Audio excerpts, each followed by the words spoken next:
This review has been brought to you in part by Main Irish Airsoft.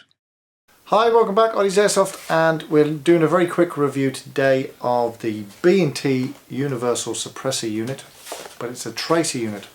Now this fits onto your AEG with a standard counterclockwise thread, and it has a number of LEDs in the actual tubing. It has a battery point up here as well. You plug it into the mains to charge, and then you bring it out for nighttime games or CQB indoor games where it's very dark. Now, out of the box, myself and Mark had a plink with this, and we have the ASG Tracer BBs being used. The initial reaction was, wow, that is so cool.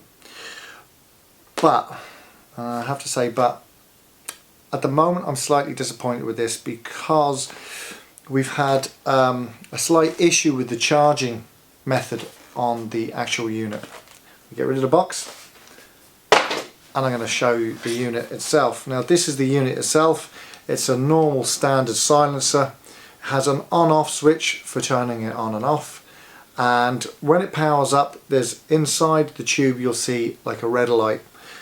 Now what happens as the BB passes into the chamber, it then sets off the LEDs to illuminate the resin that's in the BB itself, and it'll light up, as we say. Now they come in a number of colours. We are using the yellow BBs, and what we tend to do is take a standard bottle of BBs and split them in half, so that you maybe have 1 in 3 or 1 in 4 BBs being an actual tracer BB, because otherwise the opposition will know exactly where you are as a big light streams away from your AEG. But as I said, we've had a slight problem in that, according to the blurb, when you plug this in for charging, there's a little light system that works, and when it's fully charged it should go off to indicate it is fully charged. And the problem we've had with this is the minute we plug it in, the light stays on for about 20 seconds and goes off, so we have no indication whether it's actually charging or not. There is power in this unit. We're going to give this a run through and show you. It's night time.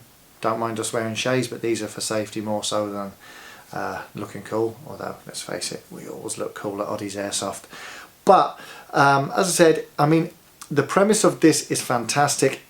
If it works flawlessly, happy days, but at the moment the charging unit is a bit bogus, and we're not sure whether it's getting a full charge or not, and therefore this is my sort of cherry that I keep biting on about airsoft equipment. That must be the only industry in the world that sells equipment where we the customers have to buy it with the knowledge that we're going to be playing around with it to get it to work 100%.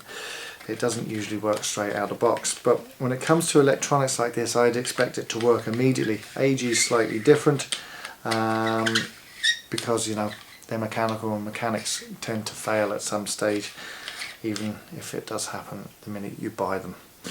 But as I said, I mean, on the face of it, I love the whole system. It looks nice and solid. It fits well on my CQBS that we modded. It looks great on that.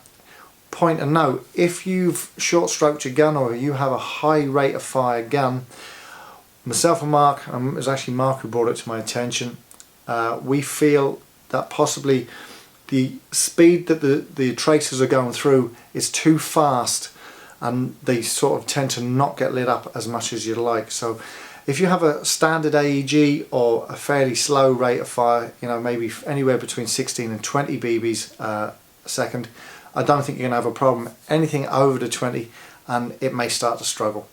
So word to the wise. But a lot of the lads who travelled to Seni there a while back were having battles during the night, and they were all using tracer units, and apparently it was quite a sight. Something that I'd love to do and plan to get into myself. And we plan, myself and Mark, to do a little bit more CQB up at the office, and that's a pretty dark site as it is. So we're going to be rocking out with some tracer units, and we'll let you know how they go. So that's it. We're going to get into the footage of this being used, and we'll let you see what you think. As I said, they are pretty awesome.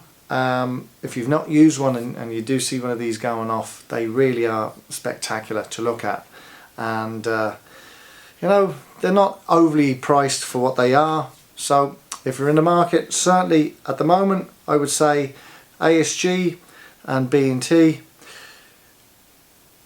If the unit is working, great, but I do have an issue with the fact that, you know, the light isn't staying on for the full charging period, and we've no idea whether the unit's fully charged or not. That side, as I said, looks pretty good other than that. This has been Oddie's Airsoft, a very quick review of the B&T ASG Universal Tracer Unit and their BBs. So, talk to you soon.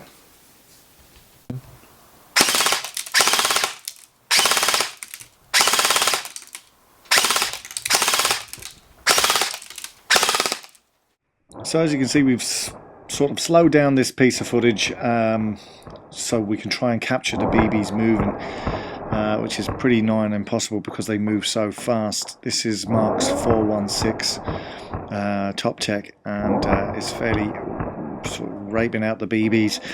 Now, one in, say, every 3 or every 4 is a tracer, so you're not going to see every BB lit up, but in the night sky, unfortunately, camera footage doesn't do tracer units much justice because they look an awful lot better in the real time rather than on camera.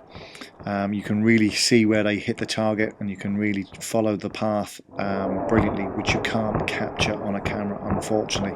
This is the best we could do, so I hope it gives you some indication of the tracer unit and the sort of yellowy green BB sort of being blown out there.